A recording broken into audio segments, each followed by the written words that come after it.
हे बघा, आपण करूया मस्त असा मसाला भात। त्यासाठी मी अर्धा किलो तांदूळ घेतलेले आहेत। हे तेजपत्ता, टोमॅटो, लसूण, कढीपत्ता, कोथिंबीर, कांदा, जिरे, मोहरी, मिरची, ही वाटाणे आणि बटाटा, हा एव्हरेस्ट मसाला, हे हळद आणि हे मीठ आणि थोडंसं तेल। चला आपण कृतीकडे वळू।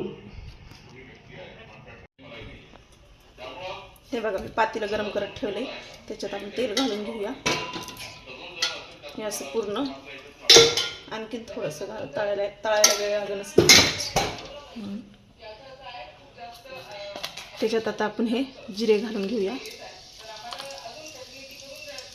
जिरे चांगले तळतळू द्यायचे आपल्याला।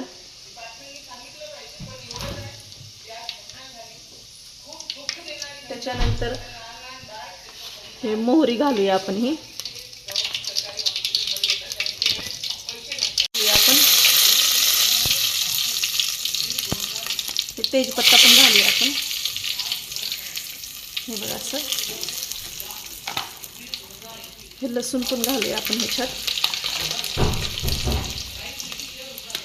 आणि कांदा घालूया। मोठा कापलाय मी कांदा, म्हणजे उभा। त्याला आता सगळं आपण हलवून घेऊया असं पूर्ण हलवायचं आपल्याला। असे सगळं एकजीव करायचं आहे आपल्याला।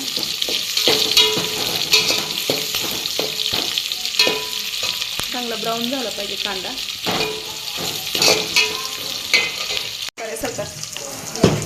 हां, ते बघा, ही कांदा झाला। आता ह्याच्यात आपण टोमॅटो घालून घेऊया पूर्ण असं।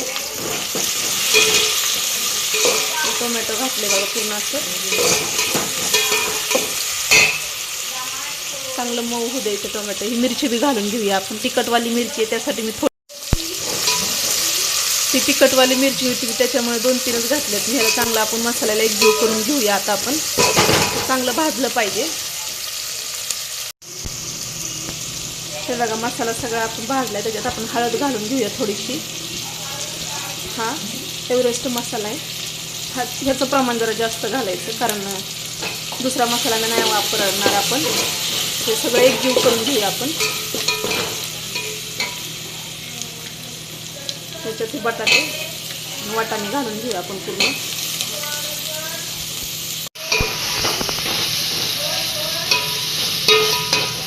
हे सगळं एकजीव करायचं आहे आपल्याला। त्याच्यातच घालूया आपण ही कोथिंबीर। आता हे सगळं हलवून घेऊ आपण चांगलं। मसाला बटाटा सगळं एकजीव झालंय। त्याच्यात आपण ना हे तांदूळ घालून घेऊया। चांगले स्वच्छ धुतलेत मी आणि अर्धा तास भिजत ठेवले होते।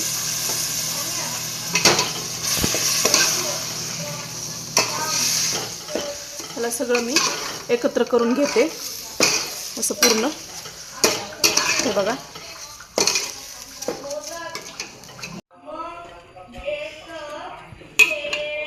हे बघा, हे सगळं एकजीव झाले। त्याच्यात आता आपण पाणी घालून घेऊया, आणखी थोडंसं घालूया। हे बघा, आणखीन घातलंय थोडंसं। आता हे सगळं मिक्स करून घेऊया। आता त्याच्यात चवीनुसार मीठ घालूया आपण। हे बघा,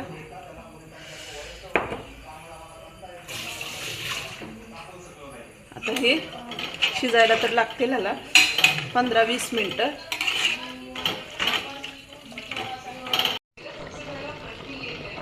हे बघा, मसाला भात शिजतोय, आणखीन शिजला नाहीये। मी ह्याला एकदा हलवून घेते असं पूर्ण। हे बघा, हे बघा, आपला भात झालेला आहे तयार। मसाला भात कसा झाला नक्की कमेंट करून सांगा। सबस्क्राईब पण करा। Bye bye.